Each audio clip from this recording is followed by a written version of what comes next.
បាទសូមគោរពអនុញ្ញាតជម្រាបសួរទៅដល់ពុកម៉ែបងប្អូននិងប្រិយមិត្តទាំងអស់គ្នាតែតាមเพจ OTY ទូកូរ៉េ5របស់ខ្ញុំបាទបងប្អូនណាថ្ងៃនេះខ្ញុំយកស្លាកលេខមួយគូដែលមកចាប់ឲ្យបងប្រុសនៅខាងអូដឹមបងប្អូនណាខាងកោដឹមខាងកបោអូដឹមហ្នឹងបងប្អូនណាឥឡូវនេះយើងជន់ជូនគាត់រួចរាល់ខាងសើមួយថ្ងៃឥឡូវនេះជន់ជូនគាត់រាល់ហើយផ្លាកលេខគាត់ពី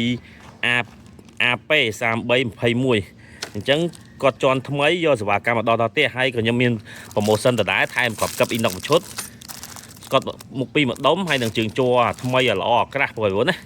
នៅមានប្រូម៉ូសិនថែមដដែលសម្រាប់បងប្អូនណាគាត់ចង់ជន់ថ្មីអាចឆាតមកតាម page អធិបាទូកូរ៉េ5ឬតាម Telegram បង099 835អានេះផ្លាកលេខបងប្រុសដែលនៅខេត្តទីទៀតខ្ញុំផ្ញើជូនគាត់ដែរគាត់វេលុយហើយបងប្អូនណាអានេះផ្លាកលេខបងប្រុសដែលគាត់នៅខាងឧត្តមបងប្អូនណាប្រូម៉ូសិននៅថែមដែរនេះឡានគាត់បងប្អូនណា Highlander បងប្អូនណាទីទៀតយើងចាប់ជូនគាត់ហើយខ្ញុំនឹងធ្វើវីដេអូថតពេលចាប់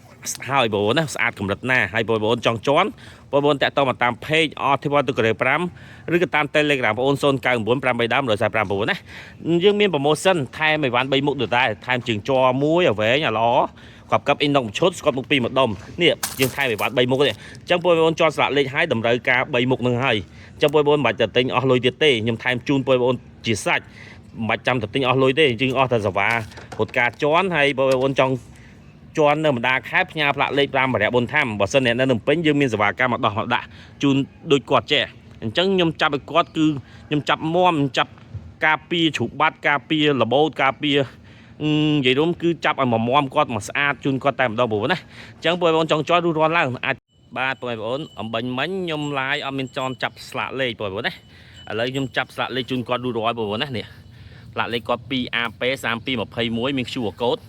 នេះបងប្អូនណាស្អាតមែនតើចោមចេញពីក្រសួងត្រឹមត្រូវស្របច្បាប់ខ្ញុំថែមគ្រាប់កឹបអ៊ីណុកខ្ញុំថែមជើងជ័រខ្ញុំបិទស្កត់មុខពីឲ្យគាត់មកស្អាតចាប់វីដល់តែ5គ្រាប់និយាយរួមអត់មានលបោទេលុះតែបុកពីមុខខ្ទេចបានវាលបោអញ្ចឹងបងប្អូនណាតម្រូវការចង់ជន់ស្លាកលេខថ្មីបងប្អូនណាមើលនេះវីដេអូមិញខ្ញុំឡាយអត់ទាន់ចាប់ស្លាកលេខឡាយតែស្លាកលេខនៅខាងក្រៅឥឡូវចាប់រួចរាល់បងប្អូនណាអានេះខាងមុខមើលខាងក្រោយវិញទៅចាប់ជូនគាត់ស្អាតបងប្អូនណាធានាគុណភាពធានាទឹកដៃចាប់ស្អាតមាំហើយត្រង់ល្អបងប្អូនណាអញ្ចឹងបងប្អូនគាត់តម្រូវការចង់ជន់ស្លាកលេខថ្មីឆាតមកតាម page អធិវត្តទូកូរ៉េ5ឬក៏តាម Telegram បង099 835បងប្អូនណាអរគុណច្រើនជំរាបលាទាំងអស់គ្នាបាយបាយ